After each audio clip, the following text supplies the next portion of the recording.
For years, she was told she wasn't pretty enough. That there was always something about her that needed fixing.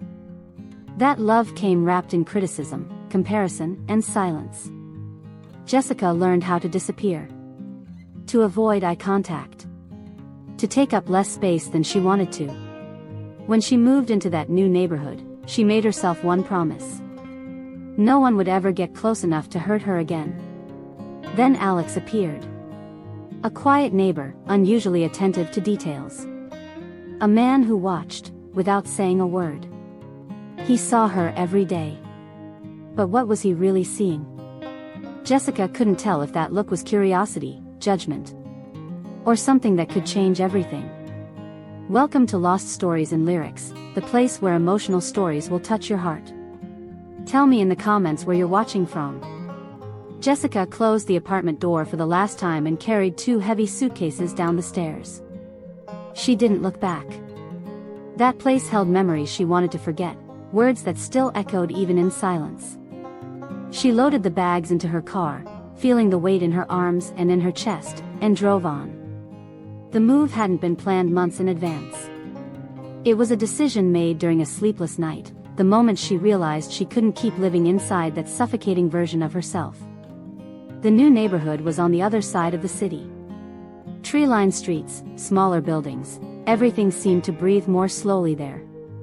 Jessica chose a modest 3rd-floor apartment in an older building, with big windows overlooking a small park. It was simple, but filled with natural light and quiet. She needed quiet. She needed a place where no one knew her, where there were no looks heavy with judgment or expectation. For the first few days, she barely left the apartment. She unpacked slowly, arranged the furniture, cleaned every corner as if trying to erase traces of a former life. From the window, she watched people walking by, kids playing, couples holding hands.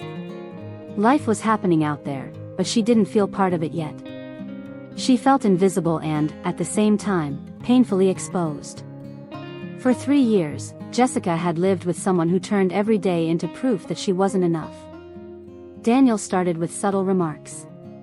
That dress doesn't flatter you. Your hair looked better before. You could take better care of yourself. At first, she tried to change. She thought he was being honest, that maybe he just wanted to help her improve. But the comments didn't stop. They escalated, sharper, crueler. He compared her to women on the street, to actresses on TV, to ex-girlfriends. He said she was lucky to be with him, because no one else would look at her that way. He called her average. Said she needed to try harder. Said her appearance was disappointing. Every word cut slowly but deep. She stopped looking in mirrors. Stopped wearing clothes she liked. Stopped smiling in photos. She felt like she took up too much space in the world, like her presence was a burden. When she finally ended the relationship, Jessica thought the pain would leave with him. It didn't. The words stayed. They clung to her skin, to the way she saw herself, to how she interpreted every glance on the street. If someone looked away, it was because she was ugly. If someone didn't return her greeting, it was because she wasn't worth it. Daniel lived inside her long after he was gone. In the new apartment, Jessica built a safe routine. She woke up early, made coffee, watered the plants she'd bought to bring life to the place, 6 small pots on the balcony, filled with succulents and ferns. She liked caring for them, watching leaves grow, seeing proof that something could thrive with patience and care. She only went out when necessary, the grocery store, the pharmacy, the corner cafe. She stuck to the same routes, avoided crowds, lowered her gaze whenever she crossed paths with someone. One afternoon, while watering the plants, she heard noise in the hallway. Someone was moving into the apartment next door. Voices, heavy footsteps, furniture scraping along the floor. She peeked through a crack in the curtain, curious, but not brave enough to approach. She saw a tall man with brown hair and a scruffy beard carrying boxes by himself. He smiled at someone downstairs and waved a quick thank you. He seemed calm, the kind of person who didn't bring trouble with him. Jessica went back inside and pretended she hadn't seen anything. She didn't want to make friends. She didn't want anyone close enough to notice what was wrong with her. 2 days later, they crossed paths in the elevator. Jessica rushed in, eyes on the floor, but heard his voice before the doors closed. "Wait." He held the door and stepped in, a little out of breath, holding a grocery bag. "Thanks," he said, smiling. She nodded, pressed the button for the 3rd floor, and stared at the numbers lighting up. "You live on 3-2, right?" he asked casually. "I'm the new neighbor. Alex." Jessica murmured a barely audible "hi." She didn't look at him. Her heart sped up, that familiar feeling of being watched, analyzed, judged. The elevator crept upward, every second stretching.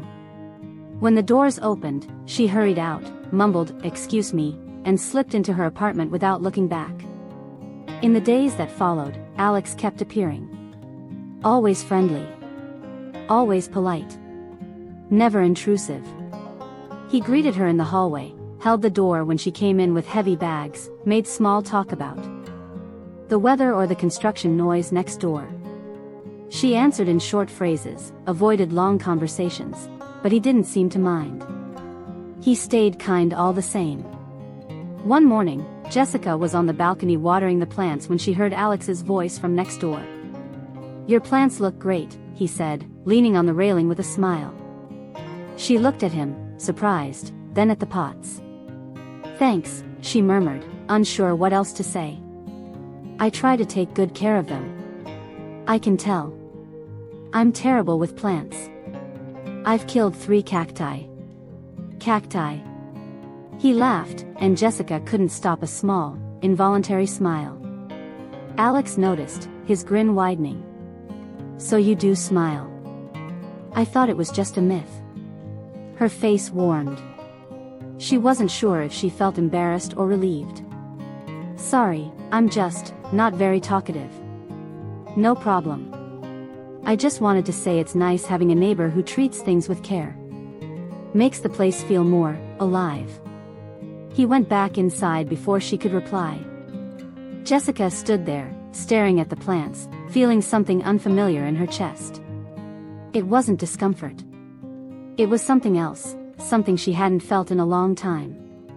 As the weeks passed, their encounters became more frequent, but never forced. Alex respected her space. He didn't pry or push when she was clearly uncomfortable. He simply existed alongside her with an ease Jessica didn't recognize. He mentioned a book he was reading, a movie he'd seen, a new bakery on the corner. Simple, everyday things, no weight attached. Jessica started noticing little details about him. The way he always thanked the doorman. How he helped the woman on the 2nd floor carry her groceries. How he whistled softly while taking the stairs. There was a natural kindness about him, not performative, not transactional. Just genuine. But fear came with that realization. Jessica knew how these things went. In the beginning, Daniel had been kind too. He smiled. He complimented her. He made her feel special. And then he dismantled everything. She couldn't trust that someone could look at her with warmth without wanting something in return, or without eventually changing their mind. One night, on her way back from the grocery store, Jessica tripped at the building entrance. The bags fell, oranges rolled across the floor, and tears of frustration burned her eyes.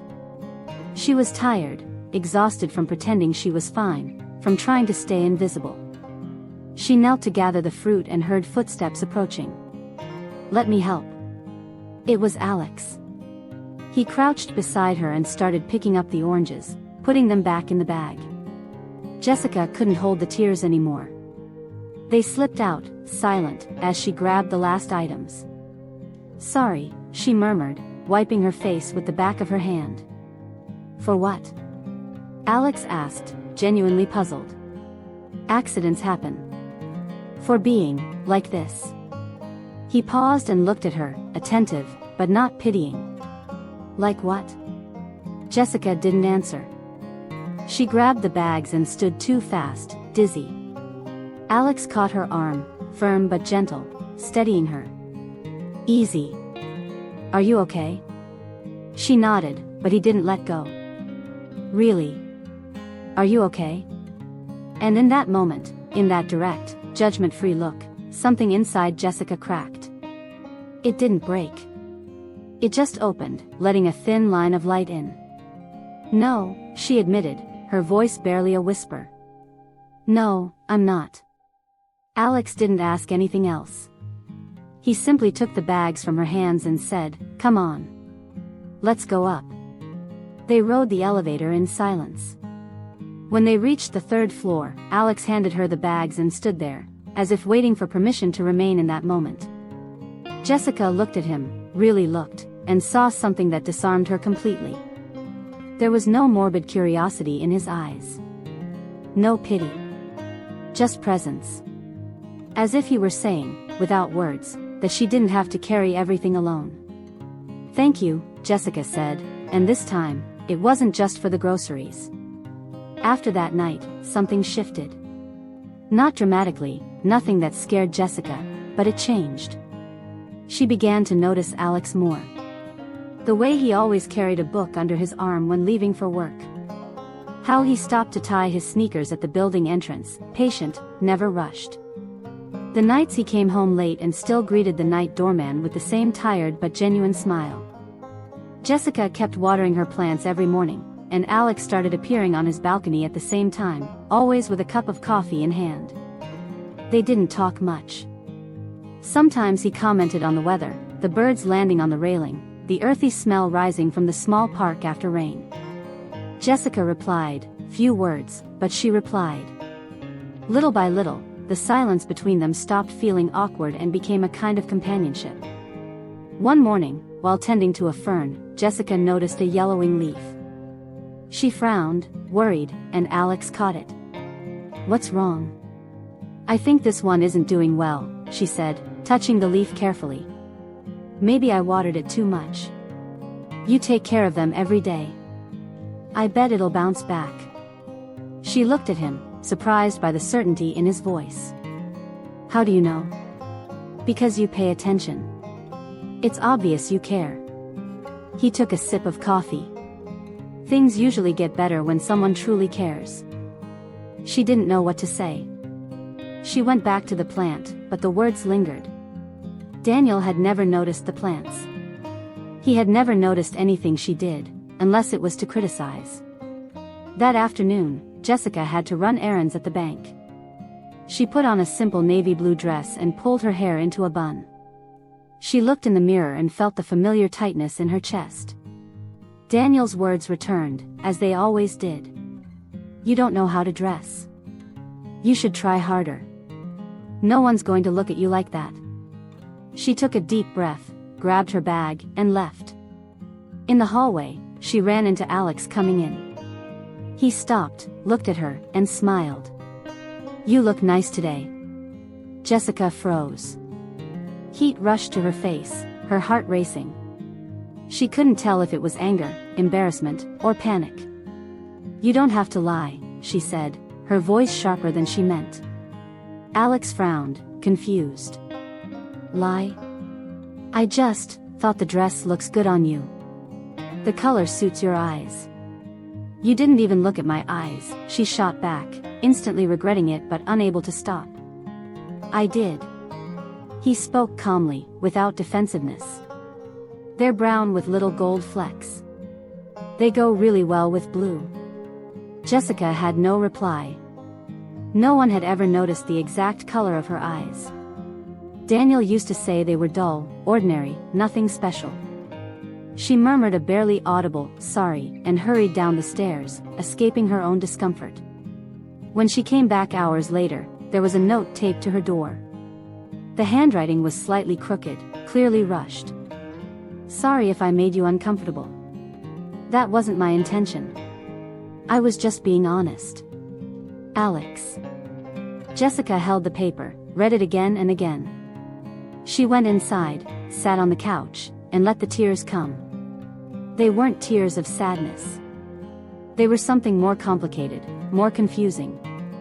The tears of someone beginning to realize that maybe, just maybe, she had spent years believing lies about herself. In the days that followed, Jessica avoided Alex. Not because she was angry, but because she didn't know how to handle his kindness. Hiding was easier. Safer.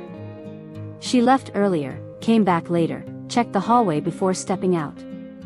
But life has a way of crossing paths, and on a rainy Thursday they met again in the elevator. Alex stepped in carrying a large box, soaked from the rain. "Hey," he said, catching his breath. Jessica nodded. The silence felt heavy, different from the easy quiet they'd shared before. Alex broke it. "Are you avoiding me?" "No," she lied, staring at the panel. "You are." He didn't sound accusatory, just sad. "If I did something wrong, I'm really sorry. I don't want to make you feel bad." "You didn't do anything wrong," Jessica admitted, still not looking at him. "The problem is me. I don't see any problem." She finally turned to him. "How do you do that?" "Do what?" "Be so light. So kind. Like everything is simple." Alex set the box down and leaned against the elevator wall. "It's not simple. Nothing is. But I learned that life is already hard enough. We don't need to make it harder. So I choose to be kind. I choose to notice good things. And people who deserve attention. And why would I deserve it?" The question slipped out before she could stop it. Alex looked at her with an intensity that stole her breath. "Why wouldn't you?" The elevator stopped on the 3rd floor. The doors opened, but neither of them moved. Jessica felt her chest tighten, words stuck in her throat. Finally, she whispered. "Someone once told me I don't deserve it. That I'm ugly. That I'm not worth it." Alex picked up the box slowly, but didn't step out. "That person was wrong." "How do you know?"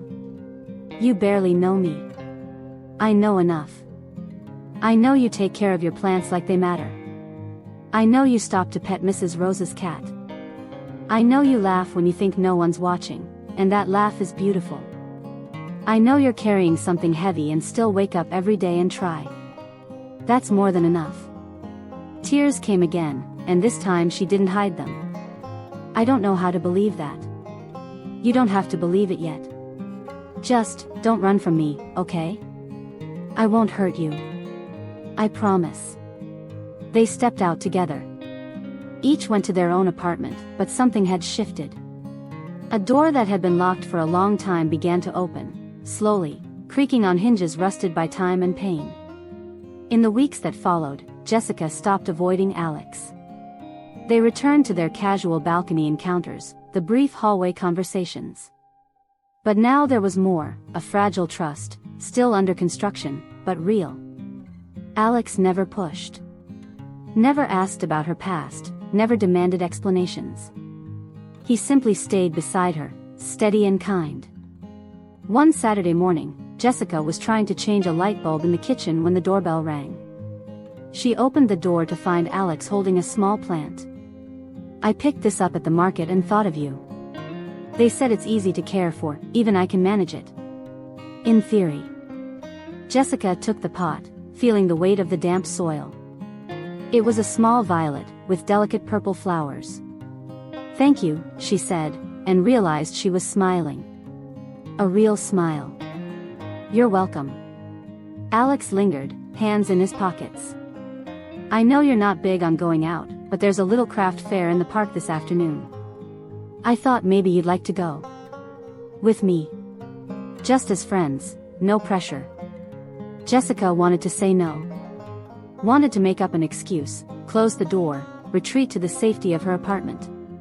But something small and brave inside her, something just beginning to wake up, said, "What time?" Alex's smile was instant. 3. "Okay." After he left, Jessica leaned against the door and hugged the plant to her chest.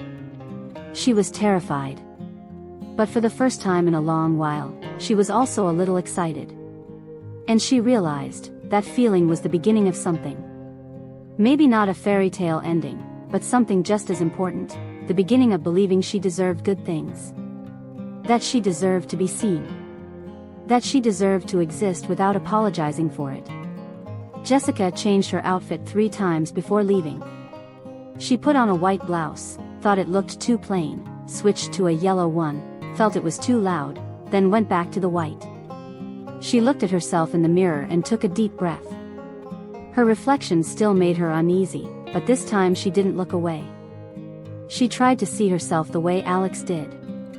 Tried to find the golden flecks in her brown eyes. She couldn't quite see them yet, but she also didn't see the monster Daniel had planted there. Alex knocked on her door right at 3. He was wearing a plaid shirt with the sleeves rolled up, smiling in that calm, familiar way she was starting to associate with him. "Ready?" "I think so," she said, grabbing her bag with slightly trembling hands. The park was crowded. Craft booths lined the paths, people moved between them, kids ran around, music played from somewhere nearby. Jessica felt the urge to turn back, to retreat to her apartment, but Alex walked beside her without rushing, matching her pace, and that helped. He didn't reach for her hand or do anything that might make her more nervous. He just walked with her. They stopped at a ceramics booth. Alex picked up a crooked, hand-painted mug with oddly shaped flowers. "Look at this. It's terrible. I love it." Jessica laughed, a sound that surprised both of them. "Why do you love it?" "Because someone made it by hand. Put time into it, even knowing it wouldn't be perfect. I think that's beautiful." Jessica looked at the mug and understood. It had never been about perfection. Not really. Alex bought the mug, and they kept walking. He stopped at every booth, genuinely interested, asking the artisans questions, complimenting their work. Jessica realized he had a gift for making people feel seen. And she began to understand, it wasn't just with her. It was who Alex was. At a plant stand, Jessica paused. There were orchids, succulents, small flowering cacti. The vendor smiled at her. "Looking for something specific?" "Just browsing," Jessica said, gently touching the leaf of a white orchid. "That one's beautiful, isn't it? Delicate, but resilient. People think orchids are fragile, but they're tougher than they look. They just need the right care." Jessica studied the flower, the white petals with hints of pink, and felt something tighten in her chest. "I'll take it." On the way back, Jessica carried the orchid carefully while Alex carried the terrible mug in a paper bag. He talked about a book he was reading, how the main character was flawed but real, and Jessica listened, truly listened, without that familiar urge to escape. When they reached the building, she didn't want the afternoon to end. "Thank you for inviting me," Jessica said in the elevator. "Thank you for coming. I know it wasn't easy." "How do you know?" "Because I saw it. I saw you take a deep breath before stepping into the park. I saw you checking the exits, like you needed to know you could leave if you wanted. I saw you choosing to stay, even though you were scared." He looked at her. "And I admire that. Courage isn't not being afraid. It's being afraid and going anyway." Her eyes burned with tears, but she held them back. "I spent a long time believing I was a coward. That I was weak. You're neither." The elevator stopped. They stepped out and lingered in the hallway, neither eager to say goodbye. Jessica spoke first. "Do you want to come in? For coffee?" Alex smiled. "I'd love to." Inside, Jessica made coffee while Alex admired the plants on the balcony. She noticed she was nervous, but it was a different kind of nervousness. Not fear of being judged. More like the tension of opening a door that had been closed for too long. They sat on the couch with their mugs. Jessica gathered her courage. "Why are you so kind to me?" "Why wouldn't I be?" Because I'm not anything special. I'm not pretty, I'm not interesting, I'm not." "Who told you that?" Alex interrupted, his voice firm but not harsh. Jessica fell silent. Then she said, "Someone I loved. Someone who spent 3 years telling me I wasn't enough. That my looks were disappointing. That I was lucky to be with him because no one else would want me." Alex set his mug on the table and turned toward her. That person lied. About who you are, about what you deserve, about everything. But what if he was right? What if I really am? Jessica, look at me. She did, eyes brimming. Do you really think I'd spend all this time trying to be close to someone who isn't worth it? Do you think I'd lie just to be nice? I don't know. People lie. Some people do. But I'm not lying when I say you're beautiful. I'm not lying when I say I like being around you. I'm not lying when I say you deserve good things. He took a breath. I don't know everything that happened to you, or everything that was said to you, but I know it was enough to convince you of something that isn't true. And it's going to take time for you to believe me. I get that. But I won't stop showing you. Jessica let the tears fall, tears of relief, pain, hope, all tangled together. I want to believe. I really do. It's just so hard. I know. And I'm not asking you to change overnight. I'm just asking you to try. Little by little. At your pace. They sat in silence for a moment. Then Jessica whispered. Why do you care? Because you deserve someone to care. And because, when I look at you, I see someone who fights every day to exist in a world that tried to convince her she shouldn't. And that, Jessica, that's the most beautiful thing I've ever seen. Something inside her broke, not painfully, but freeing. Like a weight she'd carried for years had finally been set down. Jessica didn't speak. She just let herself cry, and Alex stayed, present, not trying to fix anything, simply there. When the tears stopped, Jessica wiped her face and looked at him.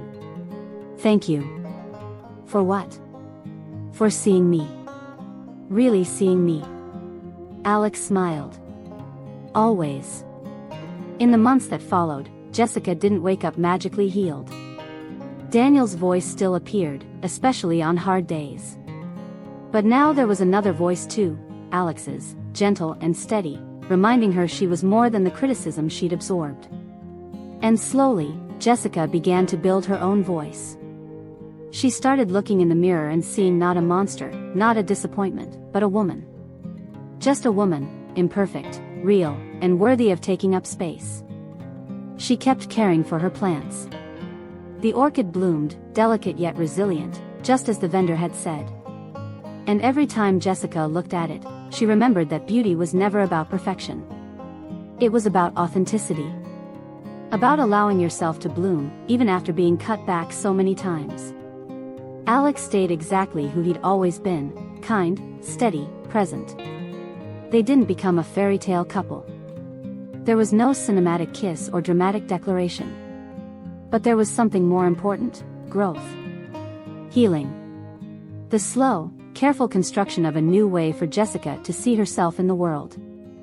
And when she finally looked in the mirror and recognized the golden flecks in her own eyes, when she could smile at her reflection without shame, she realized the transformation had never been about becoming beautiful. It had been about stopping herself from believing she was ugly. About understanding that her worth had never depended on anyone's approval. It had always lived in simply existing, in caring, in trying, in blooming in her own way. And that, she finally understood, had always been more than enough. Enjoyed the video? Smash that like button and subscribe for more awesome stories. I'll be waiting for you in the next story.